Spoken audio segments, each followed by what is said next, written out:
Cuk, gua pernah denger istilah agama samawi. Itu maksudnya apa ya? Agama samawi atau disebut juga agama langit adalah agama yang dipercaya oleh para pengikutnya dibangun berdasarkan wahyu Allah.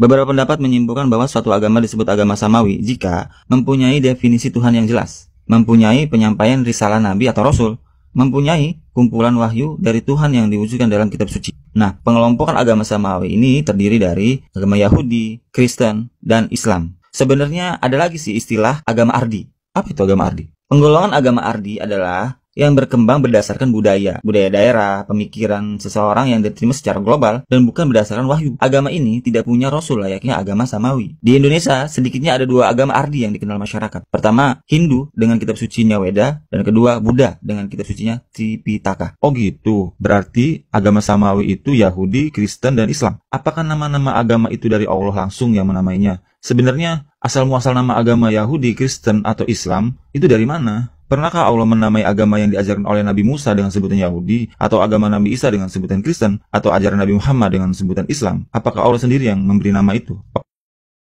Oke, kita bahas satu-satu ya. Faktanya, jika merujuk pada Taurat, Allah tidak pernah menamai agama yang diajarkan oleh Nabi Musa dengan nama agama Yahudi. Yahudi sendiri berasal dari nama anaknya Yakub yang bernama Yehuda bin Yakub. Yakub sendiri memiliki 12 anak, namun hanya keturunan Yehuda dan Benyamin yang bertahan. Selebihnya disebut dengan 10 suku Yahudi yang hilang dan masih menjadi misteri hingga sekarang. Keturunan-keturunan Yehuda ini kemudian mengikuti keyakinan dan hukum agama yang dibawakan oleh Musa dan Tauratnya, sehingga mereka memiliki aturan agamanya tersendiri. Sehingga yang dimaksud dengan agama Yahudi atau yang disebut Judaism adalah keyakinan dan hukum agama yang dianut oleh orang keturunan Yahudi. Dan seseorang yang disebut Yahudi harus memiliki silsilah keturunan hingga Yehuda ben Israel. Itu juga berarti kita tidak bisa memeluk agama Yahudi karena agama Yahudi adalah keyakinan bersifat kesukuan atau kebangsaan. Itu sebab pula populasi Yahudi di dunia tidak meningkat secara signifikan. Dengan begitu, dapat disimpulkan bahwa agama Yahudi bukanlah nama yang diberikan Tuhan, melainkan nama sebuah bangsa, dan Yahudi sendiri merujuk kepada keyakinan yang dianut oleh orang-orang keturunan Yehuda bin Israel.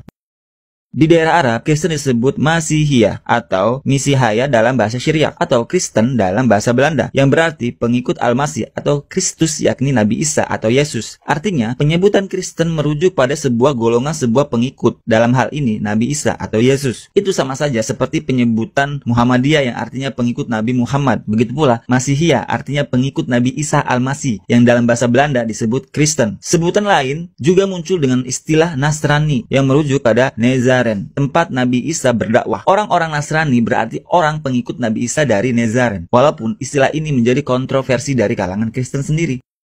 Itu, bagaimana dengan agama Islam? Berbeda dengan Islam. Asal muasal nama Islam sendiri berbeda dari munculnya nama-nama agama lain.